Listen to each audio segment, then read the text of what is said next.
அருமையான ஒரு ஞாயிறு திருநாளில் மேடையில் அமர்ந்திருக்கும் ஆழியார் அருவி திருக்கோவில் அறங்காவலர் மற்றும் ஆசிரியர் பெருமக்கள் அனைவருக்கும் இங்கு மேடையின் முன் அமர்ந்திருக்கும் இருப்பாளருக்கும் என் முதற்கண் காலை வணக்கத்தை தெரிவித்துக் கொண்டு என்னுடைய பெயர் ஸ்ரீராதா.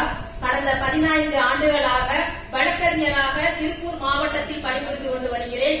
அது மட்டுமல்லாமல் மத்திய அரசு நோட்டரி வழக்கறிஞராக கடந்த 5 வருடமாகவும், அது மட்டுமல்லாமல் பெண்களுக்கு எதிராக நடக்கும் பாலியல் வன்கொடுமைகள் மற்றும் குழந்தைகளுக்கு எதிராக நடக்கும் பாலியல் வன்கொடுமைகளை கண்டிக்கும் பொருட்டு நிறைய கல்லூரிகளிலும் பள்ளிகளிலும் விழிப்புணர்வு நிகழ்ச்சிகளை 100க்கும் மேற்பட்ட இடங்களில் பெற்று சிறந்த பட்டம் பெற்று வந்து கொண்டிருக்கிறேன்.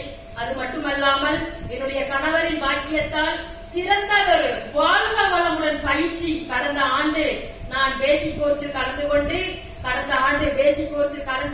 நான் கட்டாயம் ஆழியாரில் பிரம்மஞானம் எடுத்தே தீர்வேன் என்ற உயர்ந்த எண்ணத்தில் 3 அகத்தாய்வு பயிற்சி முடித்து இன்று பிரம்மஞானத்தில் தவத்திரு அடிகளார் அவர் இயற்றிய இந்த தருணத்தில் இந்த இடத்தில் நான் நிற்பதில் மிக பேரும் புகழும் பெருமையும் அடைகிறேன் என்பதில் எனக்கு எல்லளவும் எண்ணமில்லை.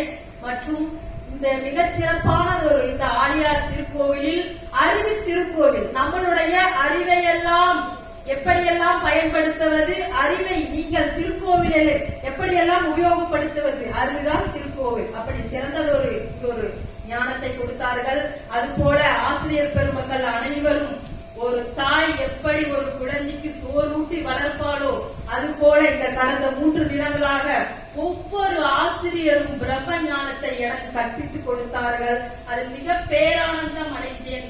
நான் கற்க முடியாததை இந்த 3 நாளில் மிகவும் அழகாகவும் ஆனந்தமாகவும் மிகவும் சிறப்பாகவும் கற்றுக்கொண்டேன். அது மட்டுமல்ல, நாம் தினமும் அமர்ந்து இருக்கும் இடத்தில் 2 அடிகளில் திருவள்ளுவர் எப்படி ஒரு திருக்குறளை இயற்றி உலகத்திற்கு ஒரு முன்னுதாரணமாக இருந்தாரோ அதே போல 2 வரிகளில் ஒவ்வொரு எழுத்துக்களும் நம் வாழ்க்கையில் திரும்பி பார்க்கும் விதமாக அழகாக 2 வரிகளில் நம்மளுடைய திரு ஆழியார் அவர்கள் திருக்கோவிலில் இந்த அழகான ஒரு கவிதைகளை இயற்றியுள்ளார்கள்.